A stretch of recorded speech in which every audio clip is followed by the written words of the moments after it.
क्या आपको पता है मरने के बाद आत्मा को 340 दिन पैदल चलना पड़ता है? गरुड़ पुराण के अनुसार एक आत्मा की पूरी जर्नी कैसी होती है वो देखो। गरुड़ पुराण के फेत खंड में बताया है, मृत्यु के तुरंत बाद आत्मा शरीर से अलग हो जाती है और बहुत असमंजस और घबराई हुई होती है। इस दिन तुलसी, गंगा जल और अखंड ज्योति रखते हैं ताकि आत्मा को शांति मिले। फिर दूसरे और तीसरे दिन आत्मा अपने घर और परिवार में ही घूमती रहती है।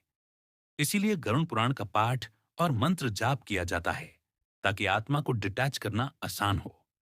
फिर चौथे से 10वें दिन तक आत्मा को अपने जन्म कर्मों का अनुभव होता है, लेकिन अभी आत्मा अस्थिर होती है। इसलिए परिवार 10 गात्र श्राद्ध करता है, जिसमें 10 पिंडों का दान किया जाता है। यही पिंड उस आत्मा को एक टेम्परेरी शरीर देते हैं और 11 से 12 दिन आत्मा उस टेम्परेरी शरीर देता है, टेम्परेरी शरीर को धारण करती है। अब आत्मा एक लंबी यात्रा के लिए तैयार हो रही है।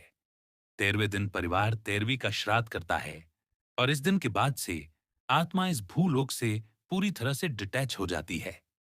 अब उसे अगले 348 दिनों तक यमदूतों के साथ यमलोक की तरफ एक लंबी यात्रा करनी है। इस मार्ग को प्रेत मार्ग बोलते हैं।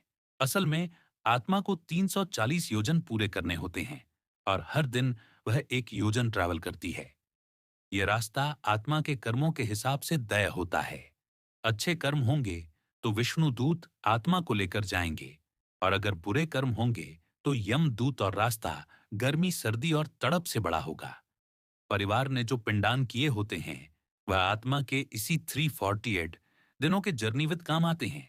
340 नाइट डेव वो यमपुरी पहुंचते हैं, जहां चित्रगुप्त कर्म दिखाते हैं, जिसके बेसिस पे आत्मा को स्वर्ग, नरक, पितरलोक या फिर दोबारा से धरती लोक मिलता है। और इसलिए घर पे मृत्यु होने पे अगले 1 साल तक कोई त्योहार में ही मनाते हैं। गरुड़ पुराण के अनुसार मृत्यु अंत नहीं, बल्कि सबसे लंबी यात्रा की शुरुआत है।